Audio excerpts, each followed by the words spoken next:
Hello, and welcome everybody to another episode of r/ProRevenge. My name's Ryan, the official host here on Reddit Voice, and I look forward to bringing you guys today's top stories. Before I do though, I'd really appreciate it if you could hit that subscribe button and that notification bell to stay up to date on all the latest videos. A sysadmin pissed me off. I just wanted to get him fired. A Sparky's tale. Over the years, my job has been pretty diverse. I enjoy all the master electrician and instrumentation work, but building and maintaining networks has been a joy as well. There are so many pretty blinking lights. All the testing and commissioning tools are fun to play with as well. There are also lasers. One thing that never gets old is seeing people's faces who don't know me that well when I rock up in high-vis clothing to start messing around in network cabinets. Here I am, slightly scruffy-looking, older guy, glue and resin on work boots, knocking about in IT. It's pretty funny and handy sometimes. Glue and I haven't been on good terms since kindy. I don't know why. As an apprentice, I managed to get half a bottle of blue conduit glue in my hair.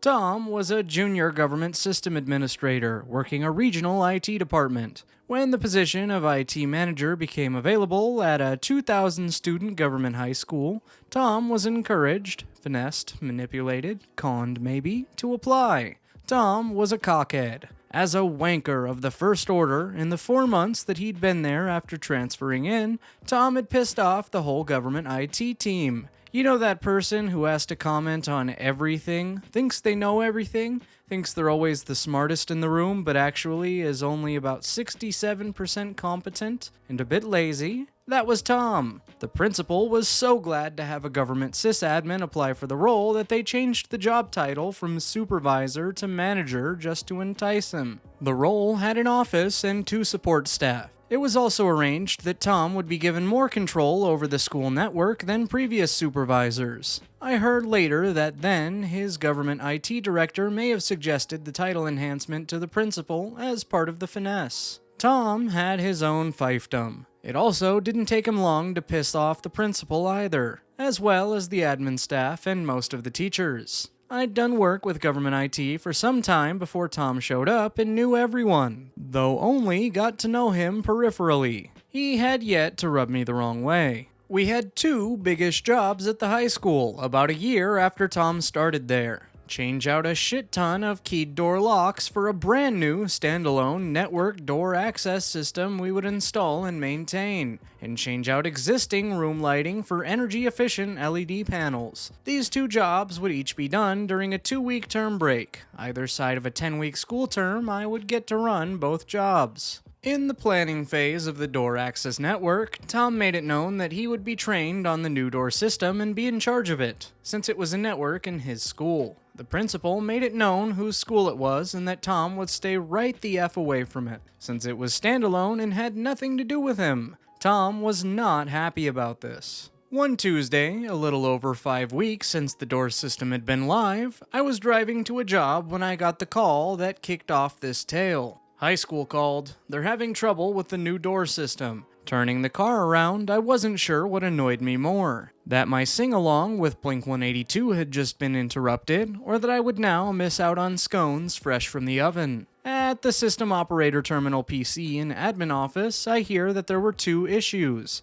Some teachers couldn't open some doors this morning, and some other doors that the admin staff tried to change functions on weren't responding. I suspected the regular user teething issues. We were 5 weeks into the 10-week term at this stage. They went on to explain that they'd looked and found the teacher's door access had been changed to remove some doors. They'd re-added the doors and fixed that, but the doors they were trying to change functions on weren't responding. Looking in the system on their user login, they were right. They re-added these doors correctly for these teachers. But why wasn't the system updating the door changes? Logging in as the admin, I see that apart from the hub in this office, the other 18 network hubs are not responding.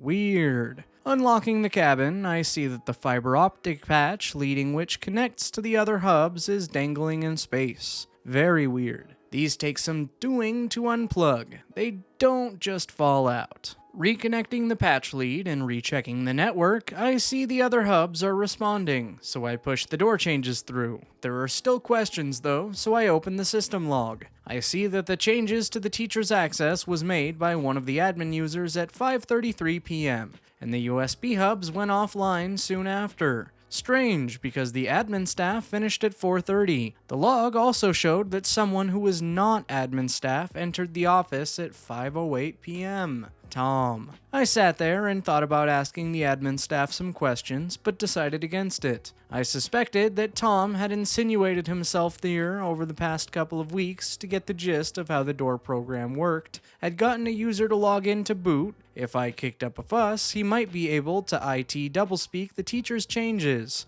Also, the patch lead being out could be waved away as incompetence on my part. As I was thinking, the admin staff said that Tom had been in earlier and overheard the issues they were having. He'd said something to the effect of, "That's what you get when you let electricians manage a network." Oh, okay. He was being pissy about being banned from the system. My crystal ball went through a variety of scenarios, and I decided to let sleeping dogs lie for now. 3 days later, on the Friday, I got another call about the high school door system. Checking in and checking it out, I found out that the issues they had were almost identical to the first, except that only 4 hubs were offline. After going to one of the affected hubs and plugging the patch lead back in, I opened the system log again to find it empty. What in the flying fuck? The daily backup file had been deleted as well. Only my admin login could do these things. And how did he get that? Checking that secondary backup on an external drive was still intact, I dumped that into my laptop and had a swivel on the chair for a few minutes. Yep, this backup showed that the admin login had been used to do the teacher's changes this time, and delete the system log.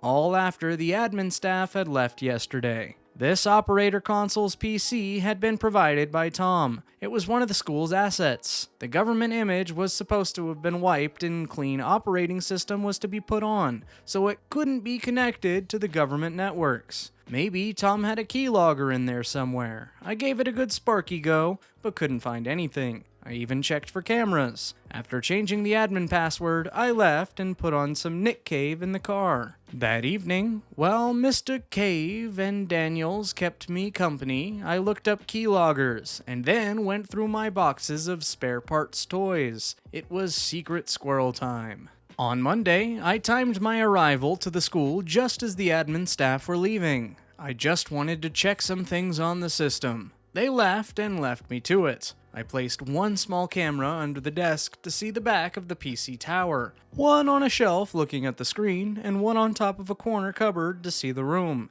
Happy with my work, I went home. That Thursday, same thing again. Different teachers affected and different hubs offline, but the same thing. Admin login used to wipe the logs and backup. I changed the admin password again for reasons, and after coming back that afternoon to retrieve footage from the cameras, I figured out what he was doing. The first time, he used the user login to make changes, pulled the patch lead, then installed a keylogger device on the keyboard USB cable into the tower. It looked like a little black USB adapter thingy. He used this to get my admin login to wipe the system log and delete the backup, so there'd be no evidence of him accessing the room. What he was doing was a stupid way to go about it. His ego must be a thing of wonder. The contempt he must have held for my abilities as just a Sparky to figure things out, even without the cameras, was boggling. I maintain systems and networks far more complex than this, like the school's security system, for example, or a similar door access system in a much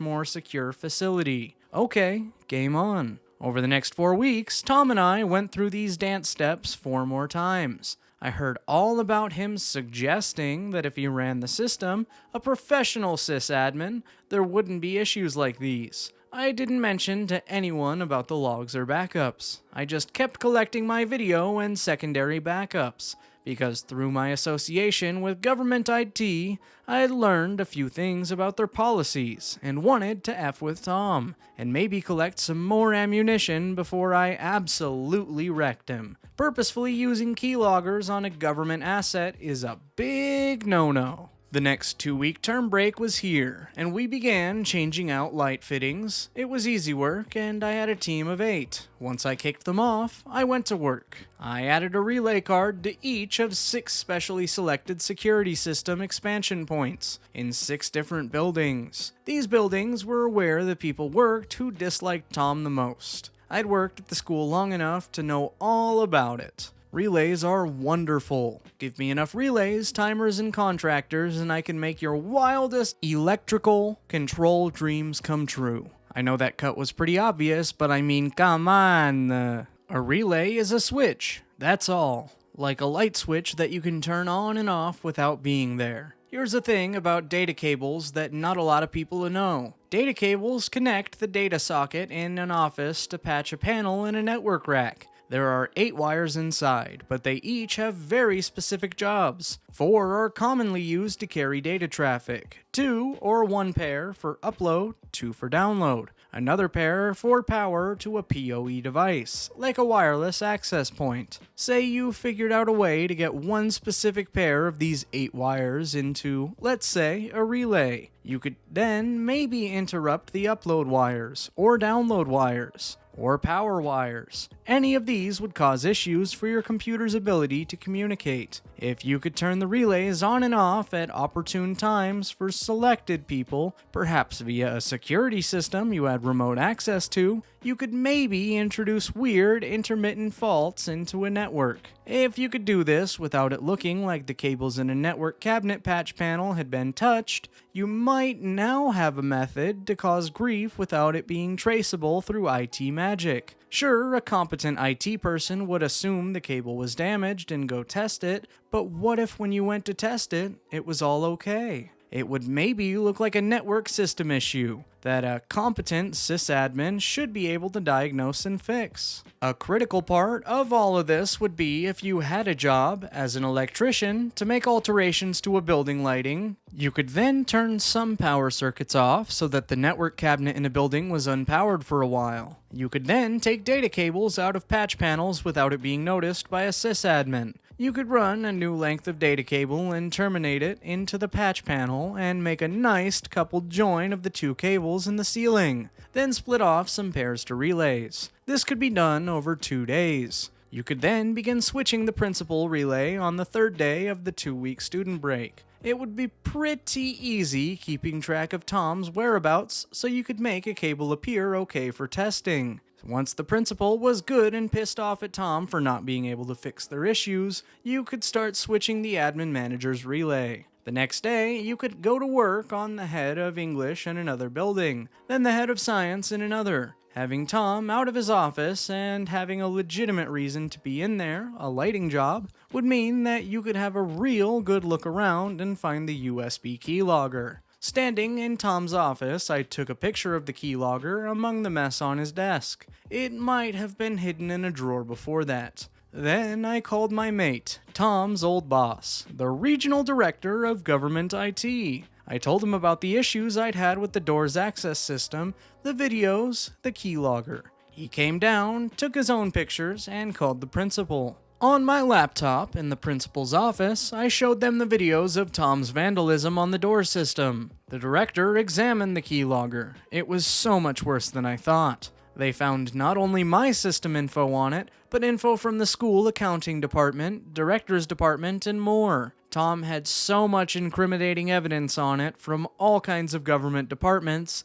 that he was bent over, no lube off. When Tom answered the summon to the principal's office, I couldn't help but smile at him. I know that's mean, but I'm only human sometimes. He had no answers to the questions. He tried to claim the keylogger wasn't his. The director shot that down. It had too much stuff from places Tom had access to. It couldn't be anyone else's. Then I showed him the videos. The look he gave me was priceless. He'd figured out that I'd done this to him, and it was glorious. A simple electrician. Go fuck yourself, Tom. He wasn't prosecuted because that would have caused too much of a public stink. But Tom got flagged and would never again be able to work in a government job anywhere in the country. Not as a janitor or as a contractor doing government work. and since graduating uni, he'd only ever worked in government. Sorry, private industry, he's all yours now. I did say something stupid though. After Tom left principal's office that reveal day, principal asked the director if they could send someone competent to look at the school's network issues. Without thinking, I said, nah, I'll fix that. I blame having too much fun. After they had me explain what I'd done because I needed Tom out of his office, I had to cross my heart promise not to do it again. Principal didn't fully understand what I'd done, but director said I was like some evil MacGyver. I put the network cabling back in place and took all my toys home. Fuck you, Tom. Glossary. Kindy. Kindergarten, where you learn as a small child not to run with scissors. Also, where a lifelong acrimonious relationship is formed with glue. Not clag glue, though. That shit was tasty. Certain incompetent narrators may even call it a kindy. Scone. A delicious flour-based baked treat. Grandma scones are the best, with cream and raspberry jam. The scones you try and make yourself are excellent hockey pucks. Secret Squirrel. A cartoon I liked when I was a kid. A squirrel secret agent who has a mole mate. They have gadgets and adventures. Nick Cave. Australian Renaissance man. Nick Cave is mostly known as a singer-songwriter. Excellent revenge planning music. Relay logic. Was used to run elevators before there were computers. So many things have relays. Little electromechanical wonders. I love them. Okay, so a relay has a coil in it that you energize. This creates a tiny electromagnet and pulls a piece of ferrous metal down. This changes the state of contacts. Easy, huh? Just like a light switch, but without the need of fingers. Well, there you have it, folks. The end of the epic. If you liked it, be sure to leave a like on the video, as well as make sure you're subscribed with notifications turned on, that way you can stay up to date with all the latest and the greatest. As always, my name's Ryan, the official host here on Reddit Voice, and I look forward to seeing you guys in the next video.